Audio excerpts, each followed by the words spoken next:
Hey fam, how you doing tonight? Karibuni sana. Welcome to tonight's conversation. So glad to have you tonight. My name is Chantal Murray, and I'm going to be your host for tonight. Tonight we're talking about being saved, single, and searching. So if you're single, tonight is for you. Can you hear me? Give me a reaction if you can hear me. Karibuni sana from wherever you are. If you're in a car, if you're at home, this is the best seat in the house. Tonight, we're going to talk about being single, being saved, but most importantly, if you are single and saved and you are searching for someone, this is a conversation that you need to hear because we're going to talk about real stuff. I'm going to unbundle what it means to date or search God's way. So glad to have you. I'm Chantal Muredi, and I just want to see if we are all in. Give me a thumbs up if you're joining right now so I can know if we are tuned in together. Drop a comment and I'll know that at least I'm not alone.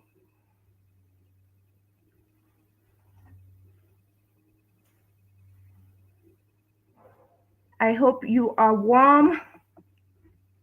Yeah, I can see Koi. Awesome. Thanks for joining in. You're right on time. Guys, I do not want to be alone in this conversation. Show me that you're with me and that you're ready for Sarah and Richie.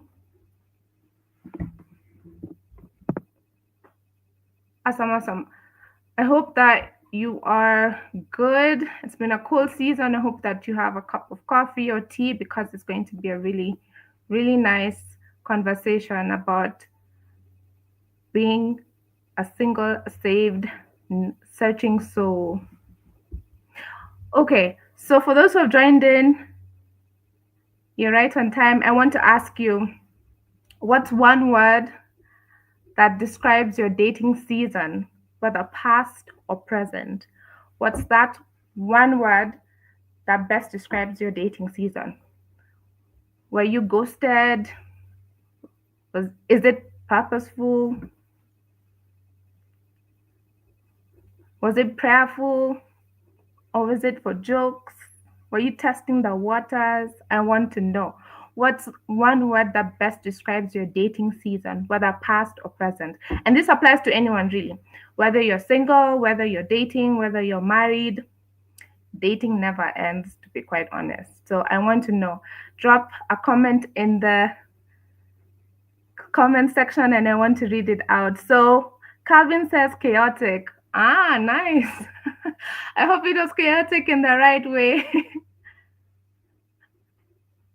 Disaster. What? Well, there's some seasons like that when it's a complete disaster. But we thank God, sometimes it can be really confusing. You're trying to learn yourself, learn someone else. So I totally get that disaster bit. Social distance. Were you dating during COVID? Because that's a whole different era. Shalmit, that is a whole different era, but I totally get it. Very new, yes, new. It can feel so new and untouched territory. And so I totally get that. Wangoi Taka says enjoyable. Wow, enjoyable. That's nice.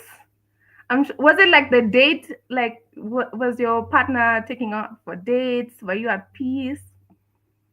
I want to dig deep there. COVID dating was awesome. I know, right? It was just like really focused. Like you were either hibernating or you were not. So, I mean, you either decided to be serious or not because truly all odds were against you at that time. So, new too, thanks for your comment. What's that one word that best describes your current or past dating season? Was it pressurized for anyone? Did anyone feel some type of pressure? maybe because you're a Christian and you needed to act a certain way. I want to know. Interesting. Rosa says interesting. Okay. It's good to be interesting because, sometimes you don't have a definition for it, but you're just looking back and I'm like, yeah, that was an interesting phase. I totally relate to that. For those who've just joined in, Karibuni, this is tonight's conversation. We're going to be talking to a single, saved, and searching soul. We're here for you.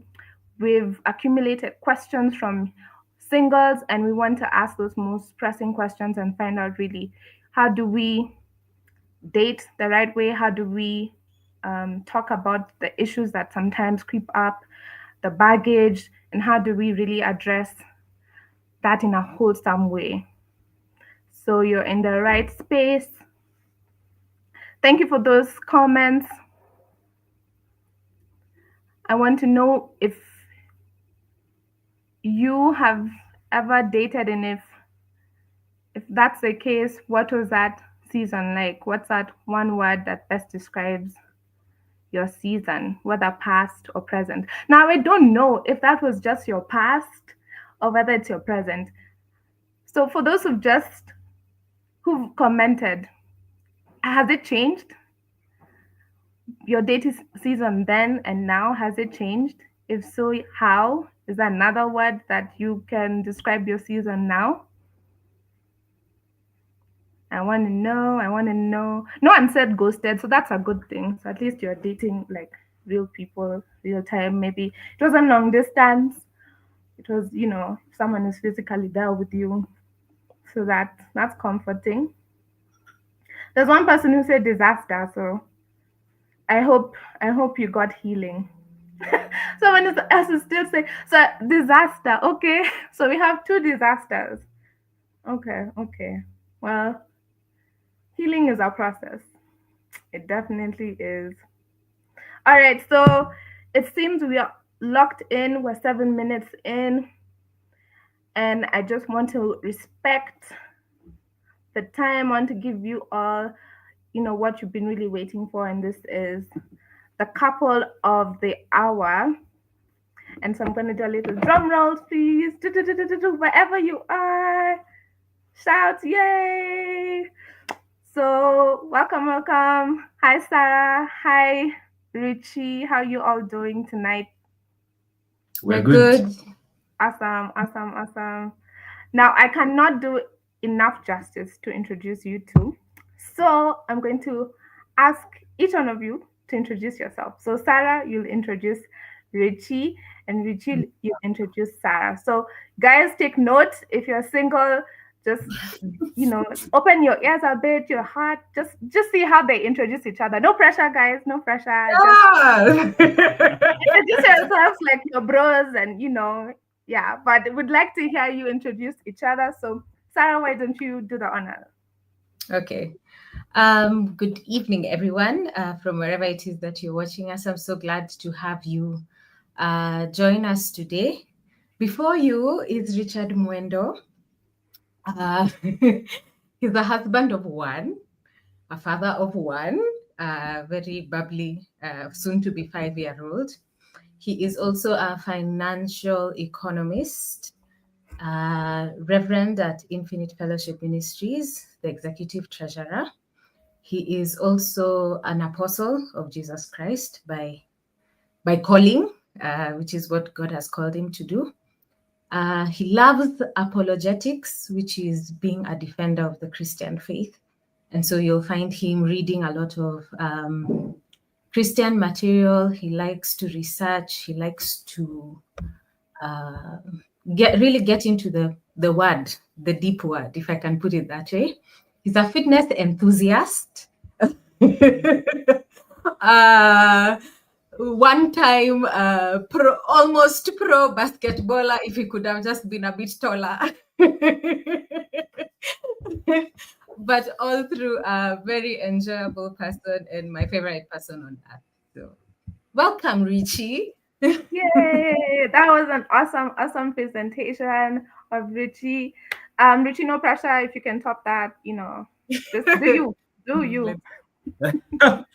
Yes, no pressure, but funny story. The lady before you, I saw her before she saw me. Here we go. Hey, hey, strong I side. noticed her before Here we she noticed me.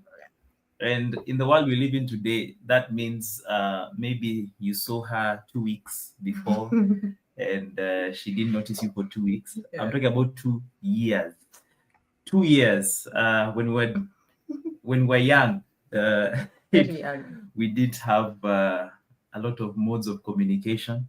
And when you spot someone, it will be very hard to at least follow up with them unless by some divine intervention you're able to get their attention. Yeah.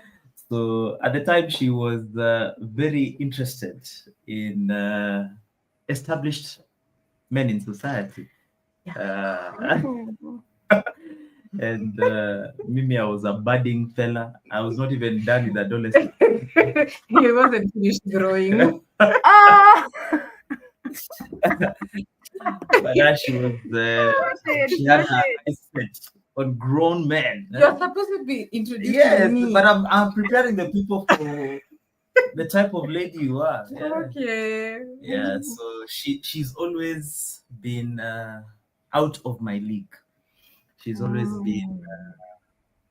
very passionate. When I met her, she was very passionate about basketball. Mm. We met in a basketball game, the semifinals of the Nairobi Secondary School Sports Association games, basketball specifically. So she's very talented.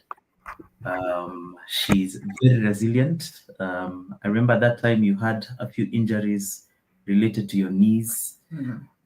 You used to nosebleed, and despite all of that, she was so resilient. She fought through each and every one of them, and right now her knees are good, her nose is good.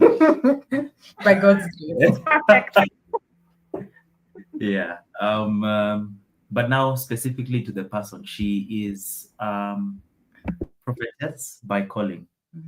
I'll begin with the spiritual aspect. She loves Jesus. She is not engaging with Christ just because she um, has to, or it's the expected thing to do in her stage in life. She is a bubbly individual. Bubbly individual. If you don't know her as bubbly, probably you don't know her enough. But she's a bubbly individual. She talks at volume 10 when she's comfortable. When she's not comfortable, she talks at volume 2. Yes. She is a advocate of the High Court of this land, and she is an established tax lawyer and consultant. She is a mother of a child that we know as Egama. Very, very lovely, very. She was actually trying to break into where we are. Yeah. We're in the study, and Egama tried to break into where we are right now. And Yeah. Egama has taken up so much of Sarah's personality. Yeah, that's true. One thing I love about her is how she is very hooked to the Word of God, and we really bond a lot on God's Word. All in all, she is the wife of my youth, love of my life, and mother of my child. Yes. That is so beautiful. Pam, did you listen? Did you hear those notes? First, they discerned each other spiritually, and you can tell who is like very detailed. So it's like straight to the point, which is like, yeah, let's talk about how we met. So yeah, take notes, take notes. And then tell me, Pam, whose introduction do you think was the best? Just comment in the comment section. Just drop a comment. Who do you think introduced each other the best and why? So, Richie and Sarah, thanks so much for just giving us that perspective. I think it's a beautiful introduction. And I want to get to know you just a little bit more before we get into the main discussion point. So, allow me to just have a quick fire round of questions. Okay. It will be painless, I hope, but it will help you just get into the mood. So, are you ready? Yeah. Okay, great. So, the first question: if your partner was a public holiday, which one would they be and why? Are we What? talking Valentine's? Are we talking Christmas? So, if your partner was a public holiday, which one would they be and why? Richie Christmas. Christmas? Yeah, he's a Christmas guy. And There's that story there. yeah, so he Tell says us. I'm the Grinch that stole Christmas because I don't care for Christmas. Get married to Sarah long enough, and she will kill the Christmas joy in your life. Hey. Yeah, so for him it's definitely Christmas. He loves it. He loves Christmas. He loves Loved in past no, tense. Oh, my answer. He loves everything Christmas. He loves everything Christmas. Yeah, so I think maybe Christmas Day. For Christmas. Sarah, Uh-huh. I would say she's either Jamhuri Day Wow. or Madaraka Day. Is it because he's a lawyer? Sarah does not like injustice. Ah, smart. Oh, Loves that is fairness. so sweet. All about freedom. Fairness. Hey. She's affected by injustice. She's affected by But that's actually true though. by unfairness. So Yeah. she's either Madaraka Day or Jamhuri Day or both of them. Yeah. So you take holidays like that seriously, which is great because Yeah. sometimes we bypass them and you're like, what does this really mean? But it's good that you balance each other where there's fun, a lot of commercialization, Richie with Yeah. Christmas, but we love it, and then there's Yeah. grounding in freedom. So that's amazing. That's amazing. Number 2, what's one thing your partner does that's small but makes you feel really loved? Sarah. Richie is really thoughtful, like with the little things. He before he does something, like he'll ask me, do you want something? I'm going to get something in the kitchen. Do you want something? Are you hungry? Do you want a snack? Things like those. And then he knows the things I don't like to do and does them. Like I hate making the bed. Me too.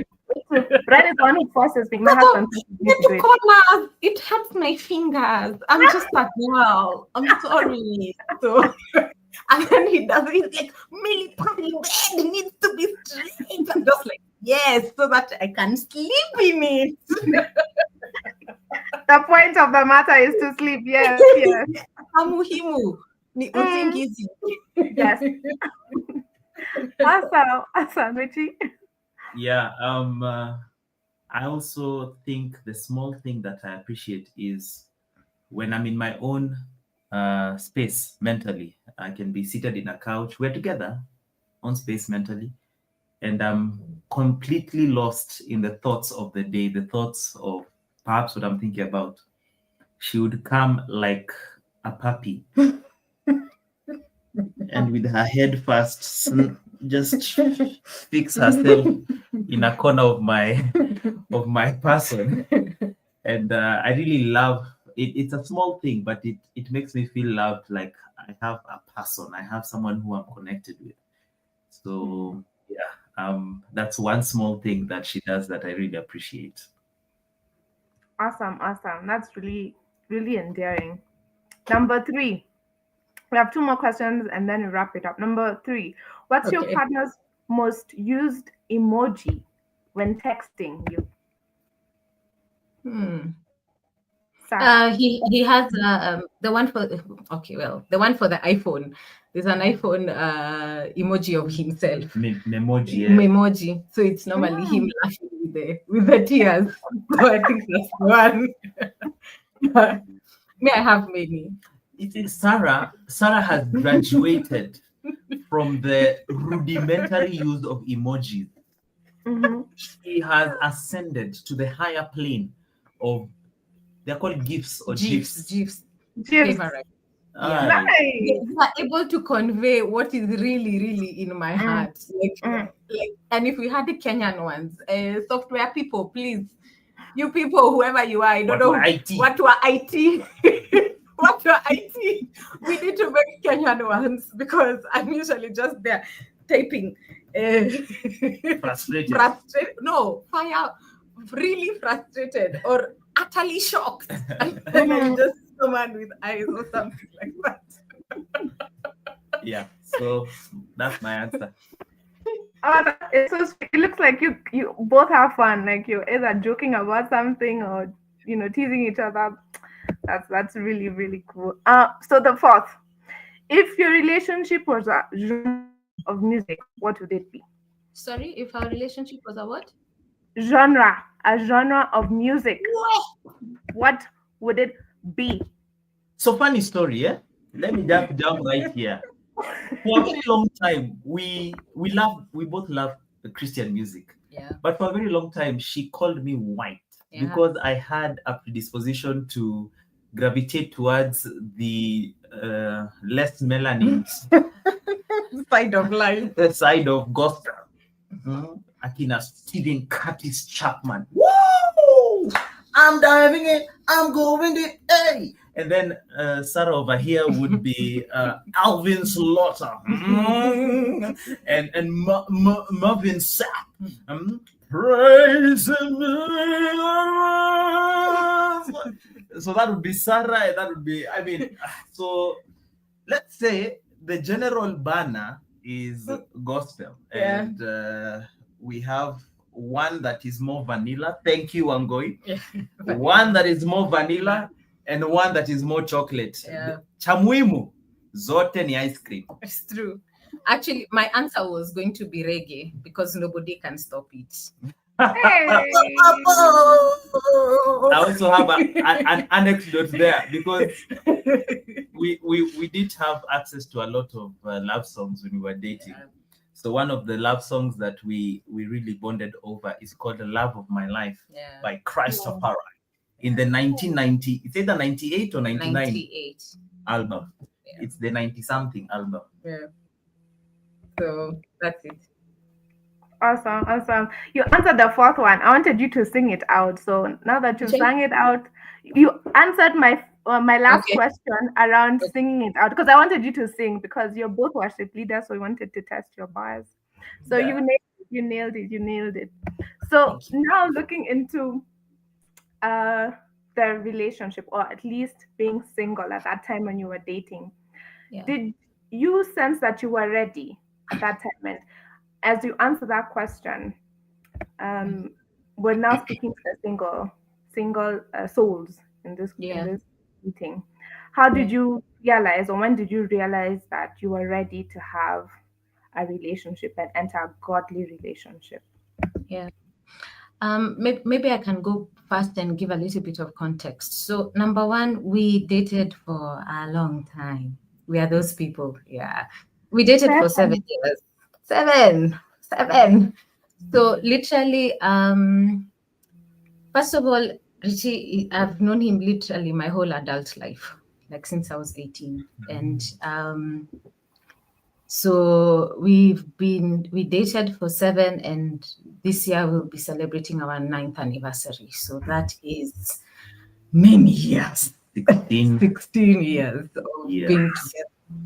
And how did we know? When we first started out, there's some interesting things that happened.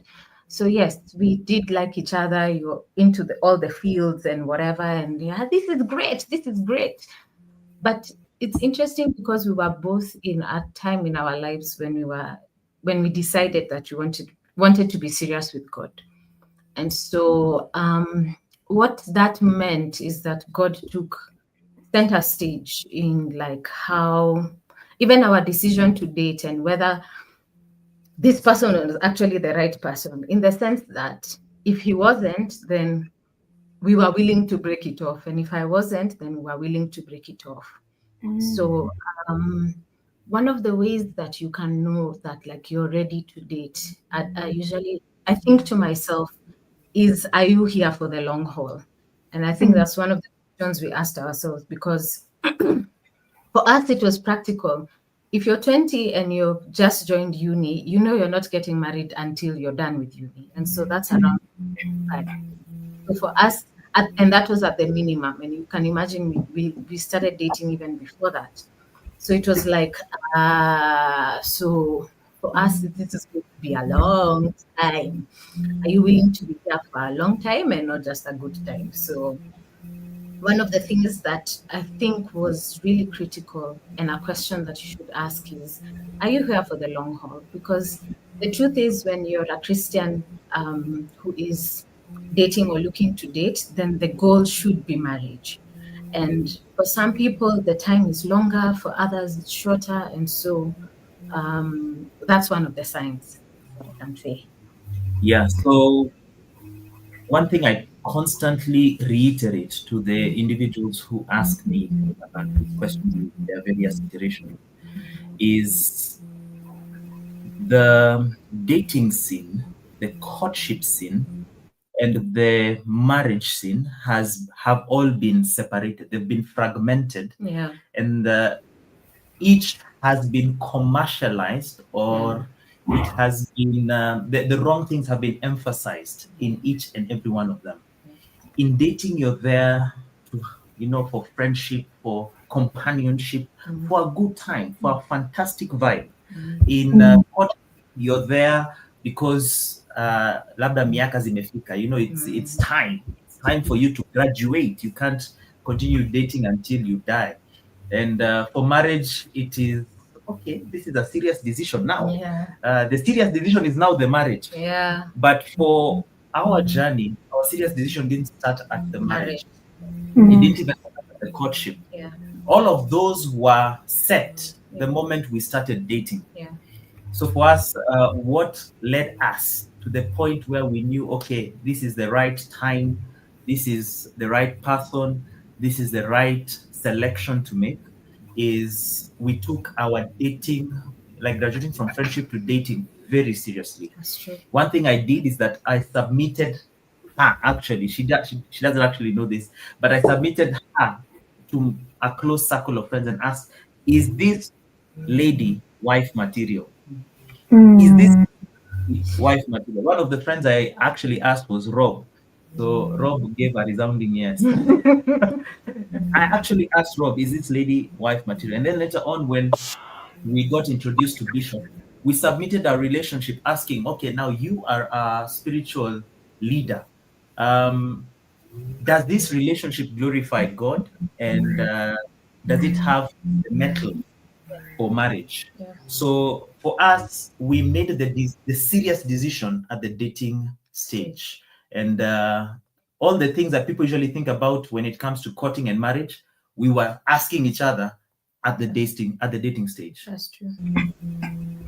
That's amazing. And, just to put it into perspective, I share the same kind of story, not necessarily dating for 7 years, but the point at which God has to be the center, and that being a great determining factor, like a deal breaker. If God was not the center of it all, then why are we even bothering? Exactly. But I hear you when you said that that decision was already made before you entered into the dating process and journey. Because even for me, one of the things that I noted when my husband, my then boyfriend, or even before he was my boyfriend, was that he took it so seriously, like it was marriage or nothing. Like him asking me to be to be his girlfriend was actually, it's like he asked me to be his To be wife his in one wife. way or another. Yeah, because I mean, the process of courtship is you knowing each other, and Exactly. and making sure that you're aligned to what God wants and how you two can partner together. It's actually like a partnership journey. So I totally relate to that. That it's such a weighty decision. It's not something that should be taken lightly, or it's not something that can be casual. You entering a relationship, you searching for someone is a very weighty decision, because at the end of the day, that person can propel you to, your purpose in God, or dissuade you and take you back. And sometimes that's what really does bring the hurt and the pain, because you're not on the same level when it comes to your reason for entering a Yeah. relationship. Yeah. That's So good. You talked about the role of community and Yeah. how important accountability is. For Mm, those who think that dating is not necessarily a factor of the community, yeah. how important would you rate community coming in and working with you on that journey? How important is community in the dating scene or dating journey? I think for me, community is crucial. Community is crucial because it's you see, the person that you're dating, you found them in society. If I can put it, if I can put it that way, Uliwapata mahali. uliwapata mahali. And so the people around you, the people that surround you or them, can be able to tell you certain things, can be able to shine a light on certain things about this your partner. Because when you have those the love hearts that are in your eyes, Julia, the love hearts, the love goggles that cover people's eyes. People say love is blind, but marriage is a cure. You utaona, like utaona.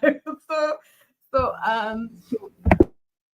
when you have those love goggles on and it's difficult to see the weaknesses, the flaws and stuff like that, then that's where community comes in. Actually, I've just remembered, like, when we're doing premarital class, there's something that's called the Johari window. And I think that one it's applicable not just when you're like looking to get married, but when you're trying to come to a place of self-awareness. And one of the windows of the Johari window is called the blind self. And so that's a part of you, the part of self that you can't see, but other people can see. So you're blind to your own self. And so that's the place where community comes in, where they are able to, your brother, your sister is able to see something in you that you might not be able to see. And then can be able to now journey with the person that is walking or that you're dating, where you're open to see certain weaknesses and certain flaws.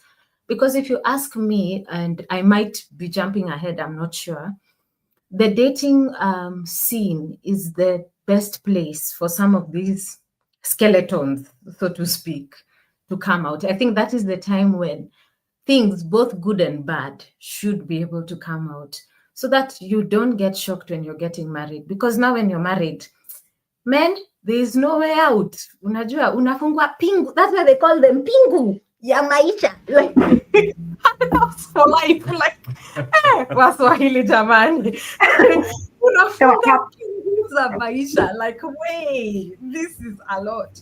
But you see, when you're dating, then at least if nothing else, then you can get heads up and you can get you can know what you're up against. And don't let anybody lie to you. Everyone has issues. Everyone has weaknesses. Everyone has things that is going on in their lives. And I think it's just important for you to be able to know what it is beforehand.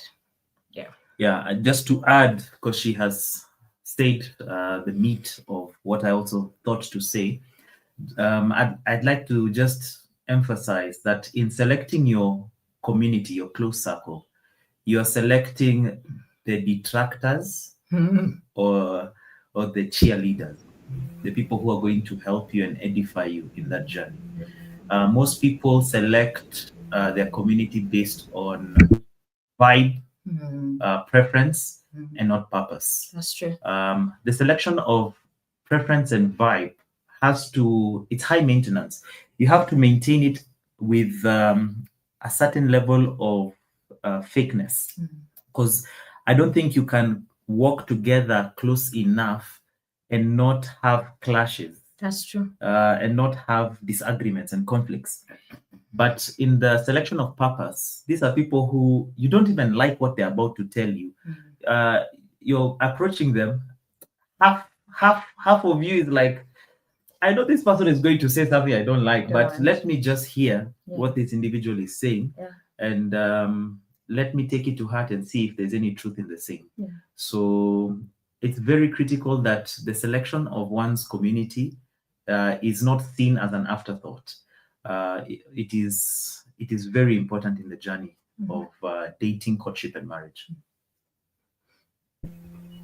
Yeah, that makes so much sense, and I love the fact that you've both talked about not just being self-aware but being spiritually aware, because when you're starting to date, there's a lot that you have to unpack because you're coming from two different families, two different approaches to life, perspectives, worldviews, even on faith, because That's to some that's true. extent you could find yourself maybe you've just gotten saved or you're not saved and you're still interested in that person. So I mean, there are various ways in which you can find one another, and being spiritually aware is one part of easing into the dating um, journey.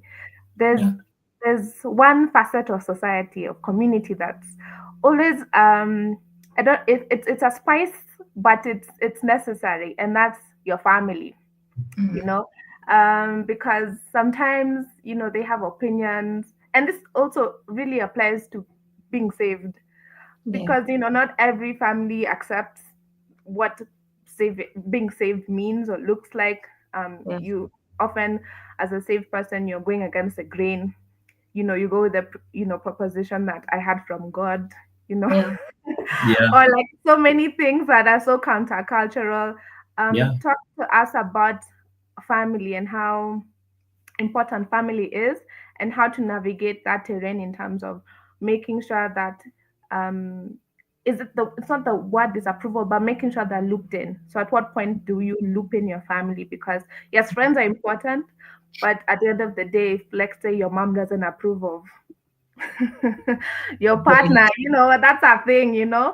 and there are various reasons. But just talk to us about the role of family and how to navigate that terrain wholesomely.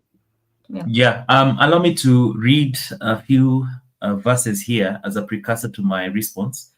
I'm reading First Thessalonians chapter 4 from verse 3 through to, I think, 8. God's will is for you to be holy, so stay away from all sexual sin. Then each of you will control his own body and live in holiness and honor, not in lustful passion, like the pagans who do not know God and his ways.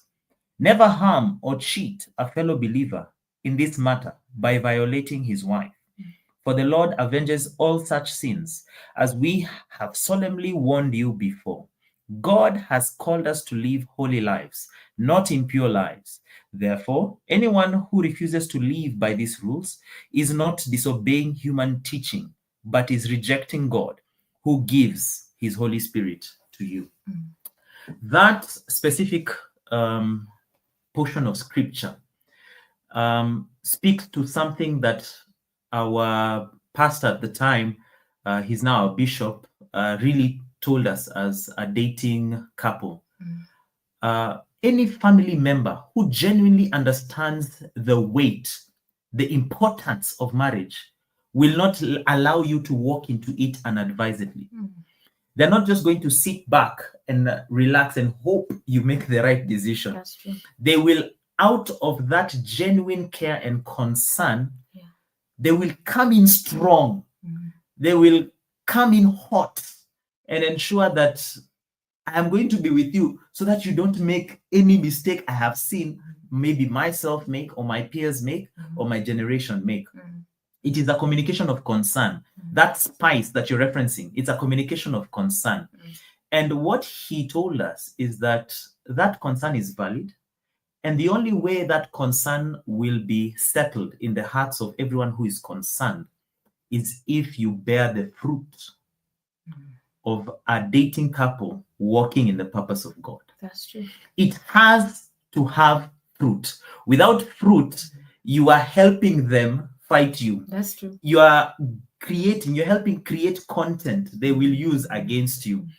The most powerful thing you can ever do to a family member who does not quite affirm your decision is you need to display the fruit. And the fruit is quite clear from the portion of scripture. It is in holiness. The one thing that dating couples really struggle with is sexual sin. And we had to be testimonies of said holiness for them to validate any subsequent decision we were to make, not only of our lives, but of our future. Yeah. So I think fruit is the key to settling every concern family has. Yeah. And maybe if I can just quickly add and put it like in a practical sense in what Richie is saying is that um, at what point do you bring the family is when you have made that decision, the first decision that we were talking about, the one for having the seriousness of now that we are dating, we are sure that we are going to walk into now the marriage. And the reason why I say that is because I mean, like with time, they will have to get to know, and you will have to get to know and deal with the family opinion, so to speak. You know, for our context, you know, someone comes and they're like, "This is my friend." 2 Sundays later, this is still my friend. So, and for us, it was this is my friend for 7 years. Like, as in, yeah, this is my like you're going to be seeing him around. Richie did something interesting. Like when he was introducing me to his family, then I would come for certain events, maybe a hangout here and there. Like there was some kind of introduction. The same thing with me. There was some kind of introduction in terms of this is the part, and you keep seeing the consistent kind of person. But it's hard for someone to take you seriously. Today it's JMO, tomorrow it's Kevo. 3 weeks later it's Brayo. Like when you're still in that stage, perhaps like just let's keep the family out of it. Yeah. Once you've been able to now narrow down and like you both reach that place of the commitment, then I think that's a more helpful stage to be at. That is actually quite apt. I mean, your testimony as a couple really does make known what you stand for in terms of your values and in terms of your faith. Because, yes, people are looking, they're looking to see the difference, they're looking to see how you carry yourselves and That's true. how, the purity of your intention is. Because at the end of the day, yes, you can decide to date, but how you do it, how you go about it, really shows who you are. It reminds me of a time when I was dating my husband, and my mom used to tell now my husband, make sure you bring her home by 6. Don't delay. And it was a test because she wanted to see whether, first of all, if he respects that I'm still a daughter of that home, and Exactly. whether or not we would abide by the rules because I was still under my mother's roof. So, and he abided. I mean, by 5 we were home, and Yeah, it was a way just to earn my mother's trust. So, that's such true. little things, they might seem like it's a bit overbearing, but Yeah, your testimony, like we're discussing, is very important, and testimony of holiness yeah, is also equally important. yeah, um if I can share one more thing, like I remember when I was talking to my relatives, they were like, you're not scared that he would cheat on you or anything of that sort, because obviously in this day and age, such things happen, and it's not necessarily to vilify anyone, yeah. but there are temptations left, right, and center. That's true. And being in a relationship doesn't mean that you're whole instantly. It just Yeah, means that to some extent you're learning what it is to be whole and to be in love the right way. So it was just more of like, yeah, no, he's not cheating on me, and we're committed, and that's how we are, and that's what being saved means. So like, really, that guy yeah, is cheating on you? So I used to get a lot of flack. My relatives didn't even think that I was serious, and yeah, that he was serious. They probably thought I was, but the whole idea of men cheat and all that is, Yeah. just dodging you. I mean, there's yeah, constant criticism, and so hence why we just need to, if you're really saved and you're convicted about dating, then yeah, holiness and your testimony is a really important thing. But yeah, in the event the worst of the worst happens.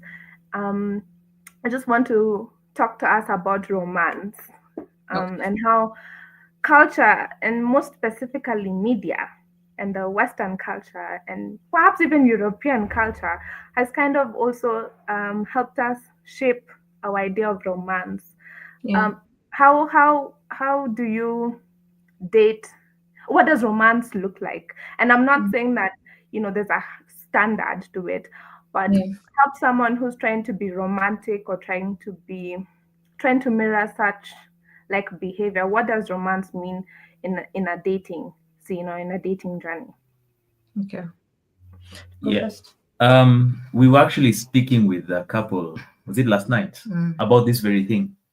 And the most, okay, what the narrative that has been pushed by a lot of people is that romance is domiciled within the pre-dating, dating, and perhaps courtship phase. Yeah. So the way romance has been publicized in society is that it only happens before you get what you need to get, because you need to get, the woman needs to get the marriage, the man needs to get the sex. I mean, that's what society keeps saying. Yeah. What that has done is that it has made romance very transactional. Yeah. And once people get what they want, what happens? Yeah. Yeah. Do you now start looking at each other and calling each other, where Mama Nani? Yeah. And where Baba Nani? Yeah. Go ask your father, go ask your mother. Yeah. I mean, it's never meant to be only a precursor to what everyone wants. And there are actually movies about this. Yeah. And people trying to show you it's what people want, what men want, what women want. Yeah. And that is where we start to define romance the wrong way. What we've come to realize is that romance is your ability to endear, to engage and establish trust with the love of your life. This happens in dating, yes. This happens in courtship, yes. But it also happens in marriage, and in the seasons of marriage. That's true. Because the moment you get married, you have that honeymoon romance. And then you have the unveiling romance. I call it the unveiling romance because before then, she was perfect. He was the one and only. And then you're starting to see, wait, maybe I don't like his toenails. Wait, maybe I don't like her forehead. Certain things start to argue. Yeah, and then why do you choose so loudly? Yes, and you see, these are the things that lead you to have another redefinition of romance, where you are endearing her, where you're endearing him, where you're establishing trust, where you're causing so and so to draw near and to desire, appealing to each other's desire. That's true. That is something that happens in every season of life, not just in the dating scene, in the courtship scene, but in every season of marriage. And every person has the mandate to always be innovative with every season of romance. Yeah. And it's all about adaptation, like Richie said, because the difference, the thing that I've seen that is really countercultural, or that is cultural right now, but has to be countercultural, like in the Christian circles, is people have conflated, they have put together romance equals sex. Like there's no in between about it. And that is the place where some things now start becoming blurry, where you start getting things out of the world and start thinking about, people, watu walisema wasichana wanapenda flowers, which is true, but but for example, for me, I started loving flowers literally like in marriage, and not even when we began. It's like 3 years ago. It's just I got an epiphany for I love flowers. But if you ask him, when we were dating, I used to be like, mbona wasichana wanapenda flowers? like I can't eat them. Like I can't, like, what am I supposed to do with these things? And then they'll die after 3 days. And then as in, I don't get it, you know. It's all about adaptation. It's all about being able to it's all about, it's like I used to say, like, give me chicken. Like, what's with the flowers? You know, there's some things I really didn't get. But you see, you're able to, how do I show my love and my affection to Richie while still maintaining certain boundaries, especially when you're still in the dating scene? How do I know not how to cross certain lines, you know? And sometimes it's not just, a lot of the times we talk about, you know, like sexual purity, but there's also like emotional purity while you're dating. There are certain things that I cannot expect Richie to do for me before we get married. He's not my husband. Like we are on our way there, but there are some certain things, there are certain places, there are certain voids in me that I cannot expect him to fill. Romance in the context of also, and I don't know why I'm dwelling here, but romance in the context of maintaining certain boundaries, you know. There are times when, yes, you're affectionate with each other, but you're just like, this is not the time.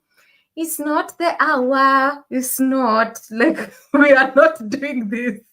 We are not actually doing this. I love you, but I love you enough to maintain certain boundaries. And that is actually how you show your affection to your partner, where you're able to put yourself in check and put each other in check in that sense. And so it looks like adaptation. It looks like, I just want to show this person that I love them.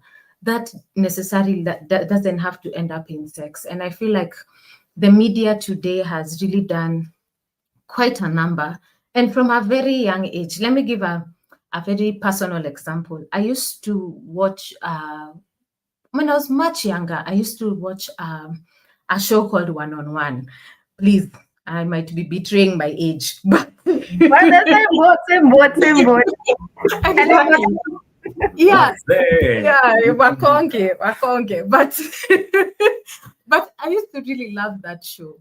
And this time I wasn't actually even like very strong in the Lord, but there were certain things that I used to find off, for example.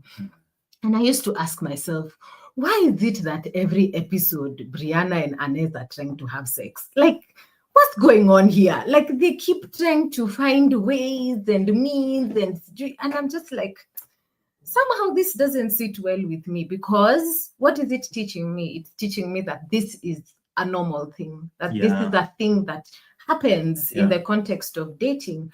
This, I mean, how else will I be able to show my affection to my boyfriend? Like, if I don't, like, I need to be able to show him. Confession. Like, before we, like I said, we were getting to the place where we were getting serious with God. Yeah. But like, there were certain mindsets that I had, like, what is so wrong with kissing? How will my boyfriend come on? How will my boyfriend?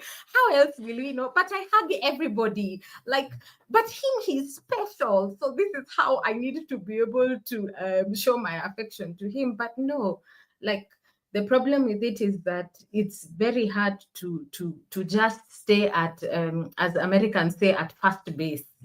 It's very hard for you to stay there. So like, what I learned and what actually the Lord was teaching me in that season was like, the best way that I can be able to demonstrate my love and affection for Richie is by showing him love while maintaining certain boundaries. Yes. Yeah. I love that so much. I love that so much because I think it's addressed the idea or the concept of romance just being, westernized, but it's also addressed what, how that can look like for people who are dating now, because at the end of the day, God would still want us to maintain certain boundaries. I like what you said. There's a difference between your boyfriend and your husband. There's some things that you would do in your dating when you're dating, because it's supposed to protect your love. It's supposed to protect that purity, protect that sanctuary and that glory. Because, like you said, there are things that if you indulge in I mean, you're opening a door to many Many things. distractions, and to some extent, you will lose the way and you lose the reason as to why you were actually dating in the first place, to glorify God.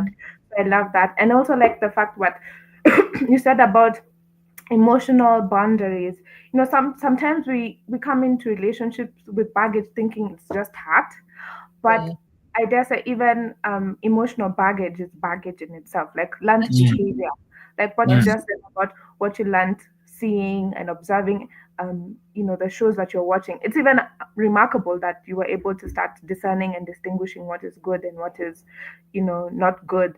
Or me, I was just like, yeah, it seems like this two are just vibing. So it was like pure entertainment. my Bible. Just vibes. I was like, they look like a cute couple. They can make cute babies, but that level of intentionality, Yeah, just being aware of what God's standard can be and how it can look different at that yeah, age is also something that I think we should continuously talk about and just raise that standard, because emotional baggage and even mental baggage is something worth exploring, and that can yeah, only be unpacked when you start dating and or as you start assessing this partner's um, past and yeah, what they're carrying.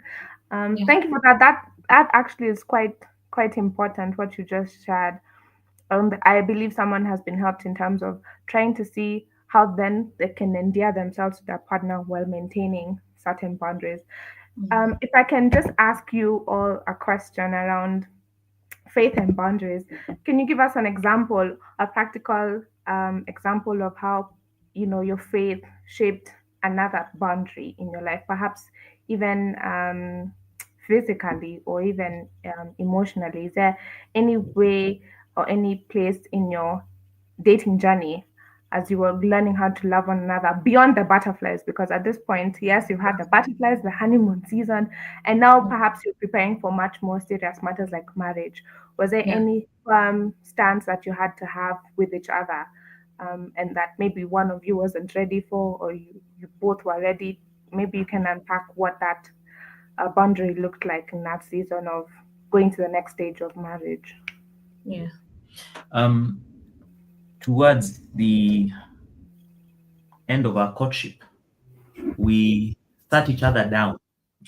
We had gone through the premarital class, and we were reviewing some of the things that the content demanded. mm, And in that sit down, we had a very long and revealing chat with each other. mm, I went on to say, on matters of emotional connection. mm, Now, you've not cheated on me, and I've not cheated on you, but there are certain individuals that have different starting points as compared to us. mm, And I foresee a challenge mm, in our marriage if it continues as such, mm. because you will be replenished from their well and not from our well as a marriage. That's true. And this was in preparation to a marriage. So we sat each other down and we said, okay, these are the individuals who I think you need to cut off emotional connections with. And it went both ways. Yeah. Mentioning names. Kupong, kupong, kupong, kupong. Maturity. First reaction, you are reading too Too much into this Aye. relationship, Buana. Aye. See, seriously, you know. But because of the background of faith and how seriously we wanted to please God, because what we were doing in as far as our efforts of the boundaries that we were setting is not necessarily to please each other. It was to please God. The motivation was to please God, and it still is to please God. Yeah. And in our drive to please God, we had to have very tough conversations about emotional connections, and we had to believe, okay, I don't see it, but because you have said, I will take it as such. And now, hindsight is 2020. There's nothing clearer than hindsight. I mean, now that we're looking back, we're like, where? I'm so glad we did that, because what we didn't quite realize is how much we were drawing from other wells. Yeah. And it was normalized within our society and our peers. It was normalized. You draw from any well you get, as long as you don't cheat. Yeah.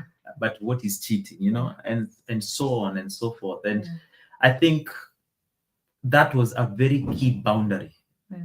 that we had to establish, Yeah. motivated by faith. Yeah. And how it looked like was just I'm not comfortable with so and so is a bit too friendly, like, and is, no, it's just like it's a bit too happy. This one is a bit too happy around you, like ninaona something. And it was a really tough conversation, because it was just like we have to be able to protect each other in that sense, that, and I have to be comfortable enough to say I'm not comfortable with so and so. Yeah. I'm not this is a red flag for me, because so and so comes to you for, you know, for advice, for solace, etc. So the one for emotional connections was a big deal, because now we had to really think about it. And then the other one was, I remember at the at the earlier part of our dating, um, there was some pretty, we were a bit drastic, but it's because there was somewhere where we were going. So like there were times where I just tell Richie, imagine today you we cannot meet. I'm not meeting you. You're not hugging me. That's not gonna happen. My body wants me to be pregnant. I don't want to be pregnant.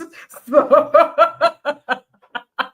so just like, I love you, but I ain't gonna do this. Like, I'm not doing this. I'm sorry. It's not the time. It's not the season. Like, it's not gonna happen. Yeah. So like you have to be like,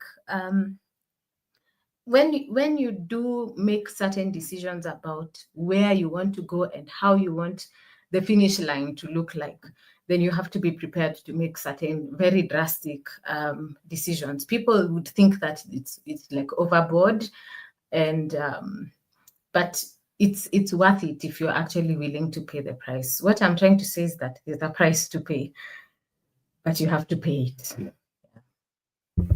Well said, well said. I mean, you've helped so many people, because you've busted a myth about, perhaps even generally, how sometimes you can be in a relationship and then, your best friend is, of the opposite sex, and they're a bit like too much, and they're like, Yeah, what just exactly are you saying about our friendship? Like, what is she getting that I'm not getting?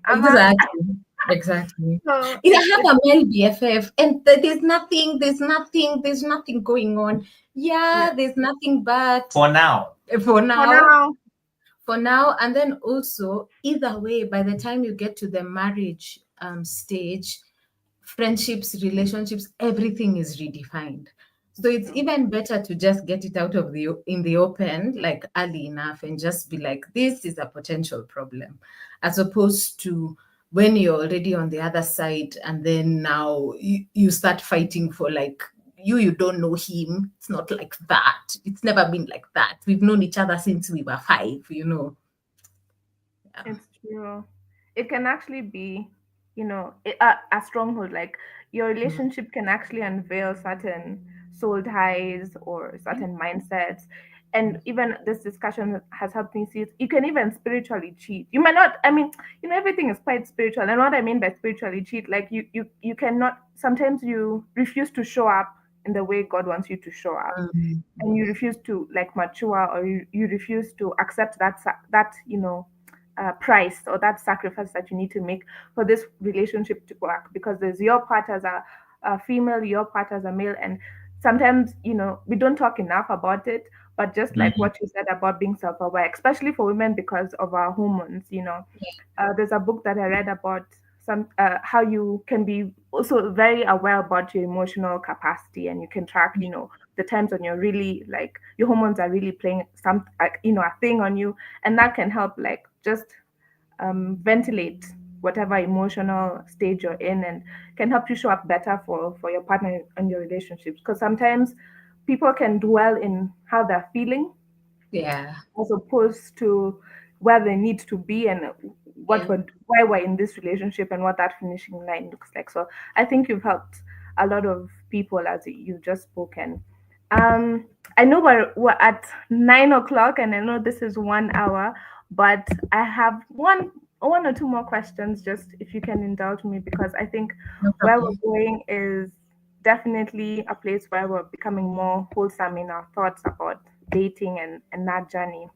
Um, so for someone who's looking for, practical helps, tools, and practices that can help them become better lovers, if I can say, even in dating, what would you say would be the best thing to do in when maybe you're in a rough patch, you're not sure about this partner, whether or not they're serious, or maybe they've refused to step up. It could be Yeah. the male or the female, and you're trying to really fight for this relationship because you've discerned your place and you're playing your part, but this person is like, but it's never that serious, there's that whole culture for like, I'm still young, there's still other men and women in Yeah. the sea. Yeah. Purpose is not held hostage like some people say in some quarters. Yeah. You can always find someone else who can, uh, match your needs and take you to that place where you need to be. How would you advise someone who's struggling in the dating scene, or struggling to reel in this partner to measure up to what God's standard is in dating? Mm. First of all, communication is key. Like they you have to be able to communicate that this is something that is important to you. Um, and part of that might be deciding what is an okay thing, like you can be able to let it slide, but what is a deal breaker.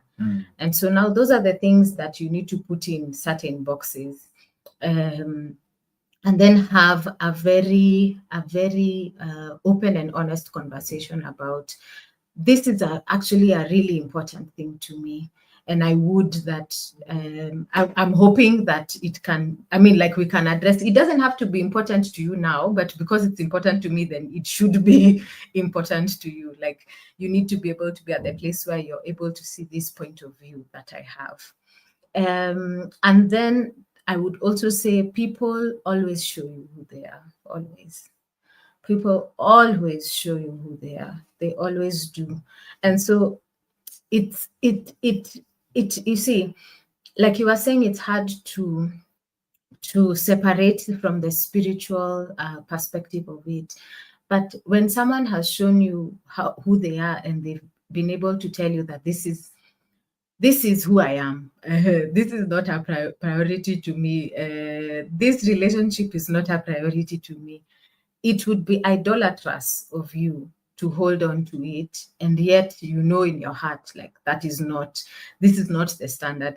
It means that you have exalted your relationship more than you've exalted God. And so if, like, certain things are happening in the relationship, or certain conversations are going on that don't glorify God, it means that if I choose my partner, it's actually idolatry. I don't know if you're able to see it, that I have to be able to put certain things in a box, and put them in a line, and prioritize them, communicate them, and then now we have to make decisions, guys. Yep. Decisions have to be made. Like, Yep. It's not enough for you to just talk and talk and talk and talk out. And after a while, you do have to make a decision, because the truth is, you might really like this person, but it will be infinitely worse if you really like this person and realize in marriage,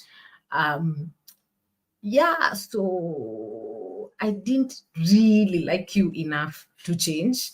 I didn't really like you enough to make any adjustment in my life. I didn't really like you enough to prioritize what you've said is important to you. And man, marriage is a different one. Everything is going to be plain. Everything is going to be revealed. Yes, everything is going to be revealed. Everything is going to show up. and now it'll be compounded because now you're at the covenant stage.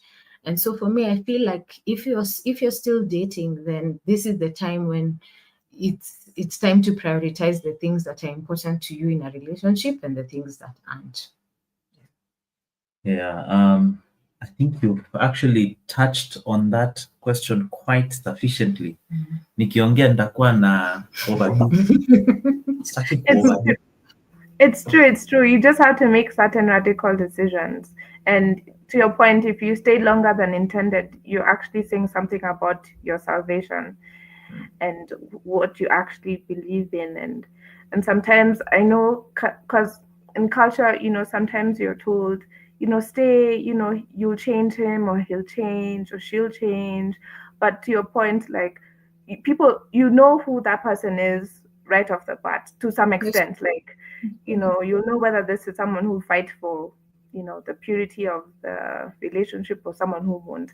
And to some extent, you really need the Holy Spirit and you need God and you need to be on the same page values wise to really make some of those decisions. So if that person is playing you, like is playing, time and just taking you around, making you stagnant, not propelling you in your life, in pursuing godly matters Like and righteousness. if you're a woman, they're not making any moves, they're not showing like Mhm. there's an actual intention to go anywhere. They're not, I mean, even after you've brought it up, as movies say, like, what are we? Where are we? Like, like what? But it's a valid Situation. thing. Like, yeah, it's a like situationships are not relationships. Honestly, They are not. they're not relationships. Please, And let me they are just say not. this as a man.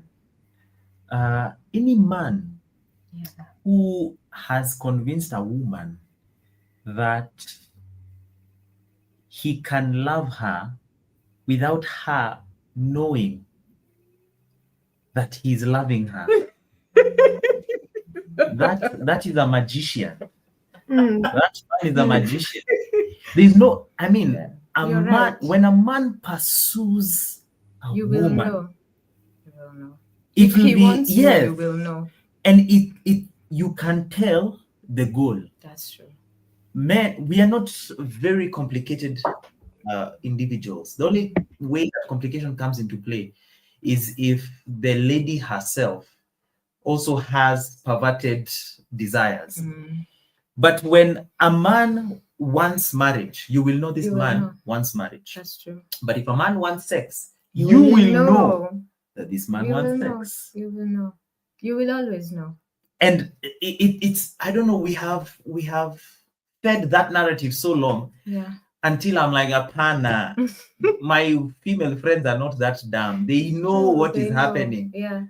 And so for you, you will play along, and even you have, as the woman, you also have the role to play. He has already shown you exactly what he wants. So even you have a part to play in how you want it to play out. It's true. Say no to such things and do yourself a favor and just cut that cycle, break that cycle. Because Yeah. sometimes you find yourself in that cycle maybe because you saw it happening. Maybe you grew up in a space where it was accepted. Yeah. Um, Mhm. transactional sex and all that Yeah. is Yeah. accepted.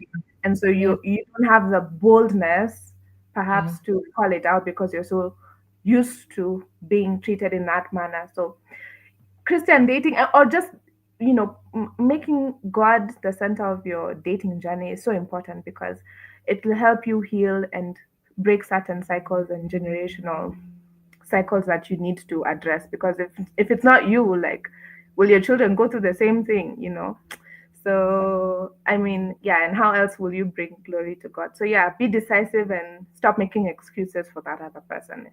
Yeah. It's one of those things where you need to have a firm stance on why and who you want to be known as and who God says you are. So I It's love true. that fact. As we wrap up, this is a very but not personal, but it's kind of now metamorphosizing into the marriage because we've talked a lot about dating. But for those Mm. married, for those who are married and they're listening, we know that we're living very high pressure lives right now.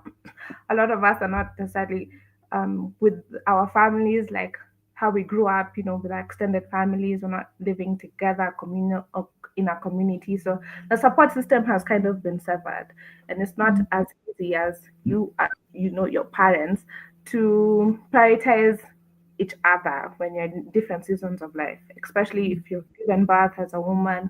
You tend to prioritize the child to some extent and maybe forget the man, and or when you're going through financial difficulties in some way, shape, or form. I mean, there are different seasons that will teach you something about each other, and to some extent, I would want to know, and I'm sure a lot of people want to know, how do you navigate the pressures of life, the economic pressures, the spiritual pressures, because when things get really high, even you need to ascend. But practically, how have you kept the spark alive for you two over the years? It's been what, 26 years, but okay, in marriage, let's just say when we Ah, I'm joking, no. I'm joking. It just means that you guys have been knowing each other for a long time. But like, how do you keep the spark alive, and how do you deepen your love for one another as ministers, as active citizens, as entrepreneurs, as parents, as friends? I mean, how do you really manage it in God's way? Because the the notion is you can have it all, and we're in a season. I mean, we're in a space where a lot of it has been fed, that narrative. But as Christians, as people who are saved with all those pressures of life and all those demands and to some extent burdens, which is not a bad thing, how do you navigate that and keep the spark alive? If I may just take on the baton and respond, I would sum it up in one word: presence.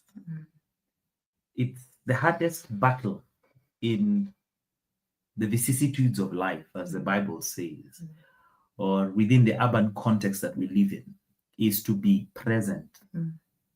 Most of the times we are in various locations, maybe 5 at a time.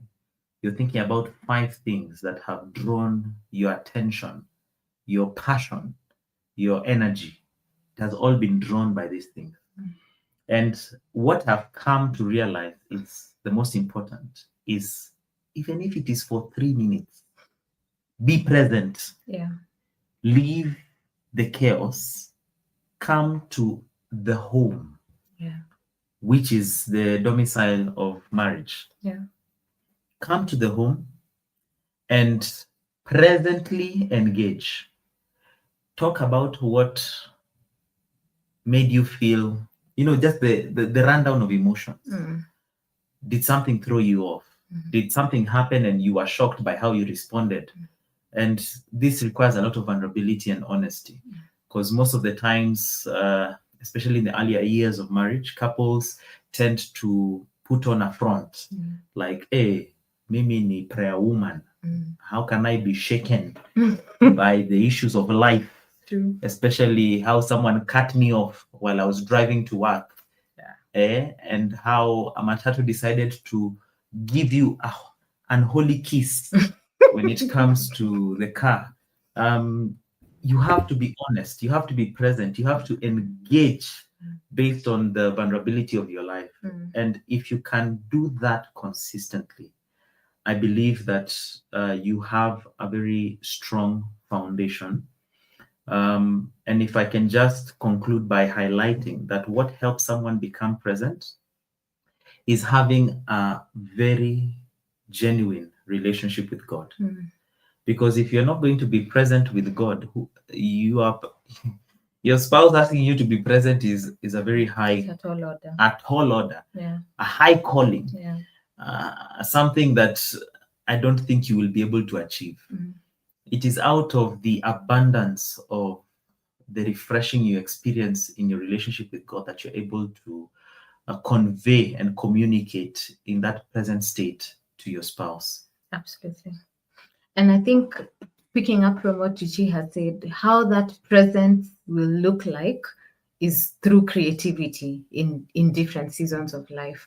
We were telling someone that, because of the years of dating, it means that there are lots of things that have metamorphosized over the years for us. And like, There was a time I was going through my emails and I was very surprised to find emails from 2015. So what used to happen is that in Richie's first job, how we actually used to communicate to each other is through emails because we can't call. This is before we got married, so we can't call like as much. We are still very we low are still ranking. we are nobodies. We are at the bottom of the barrel. You can't be hello, you know. The planktons in the food chain. We are just here. We are plankton, and we can't have those conversations. So, like, I was looking at it, and then I saw Richard Moki, bank assurance officer. I was just like, oh, like this was his first job, and it's just like, hi, babe, how are you? I'm just like, Checking macho. in. Macho. Kind regards. Kind regards, kind regards. So we did emails. Then we did you remember when you used and Orange used to have, I don't know, you talk Free from calls. midnight or something. Hey, that 20 was more. power hour. I'm telling you, those people had that. They did not know the power of young adults. Like, we are just too macho, all of us. You get. So we did the U lines and the orange lines, and then when we got married, we both had. It was a very. It was a very. It was a. We entered marriage with a bang. So we had very high pressure jobs at the time, and what used to work for us was our commutes in traffic were our catch up times. Like, that's the time when you're not just, looking angrily outside and just be like, una nuna, who you. We're actually at the place where now we are catching up, because I mean, we are here, we might not have all the time in the world to do many things. So this is where we were. I remember we used to feel guilty because everyone used to say, you need to have date night. We are just like, we have date drives. We have date drives to work and back. and from work. Exactly. Like, that's what used to work for us, because date night at a sapa ni shida. Like, we go to Naivas, just get something and eat and sleep. Like, it was a lot. The first like two or so years of our marriage was a lot. You diversify and you have to be creative. We've been doing now we do like walks. Like, our walks are the times that we'll try and do our fitness time together, because that's an easy way to bond, and you hit two birds with one stone. So we've done all sorts of things in terms of just being able to keep that presence. And what I discovered is that it's okay if it doesn't look like everyone else. It's okay if it looks different. It's okay if it's a bit out there. If you're a bit of an outlier, it's okay, as long as it works for you. Then you have to have now that creativity of figuring out, how does this actually look like for us, because this is important to us. Yeah. That's so amazing and wonderful. Like creating that endearment, and even if it looks mundane, as long as it rekindles a relationship, it makes you have a conversation. Yeah. That's ideal. Like for me, I found I'd never really liked to cook as much. I like washing and cleaning and all that stuff.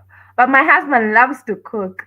And we're in a season where we're finding each other cooking. In fact, it was one of the things we used to bond over when we just got married, and now we're coming back to that. And it's amazing how, like, when you prepare a meal and you eat together, that in itself is That's wholesome. something. Like the Yeah. miracles that will happen just by talking over a meal. Yeah. For Yeah. sure. For sure. Underrated. Yeah. The walks, like you're saying, keeping fit. Oh Yeah, my for lord. Like, in as much as, yes, we're going to pray, yes, we're going to fellowship, those small adjustments, like you're saying, really help create that endearment and that solid foundation. So thank you so much for being real, for being honest. This has been a rich conversation. I don't think we would have wanted anyone else to help us ease into this topic. I believe some hearts have been healed, some people have been touched and helped in their dating prospects and Mhm. even in their marriages. So I thank you. I thank you both. You've been very valuable to this conversation, and God bless you. God bless you all who've been listening. It's been a pleasure just having this conversation with you all. I hope that you've been blessed. If you are needing any type of counsel, if you feel that you need to ask further questions that are much more personal or need a bit more attention, feel free to DM us at Infinite Fellowship Ministries on Facebook or on Instagram at Infinite Ministries. We're here for you.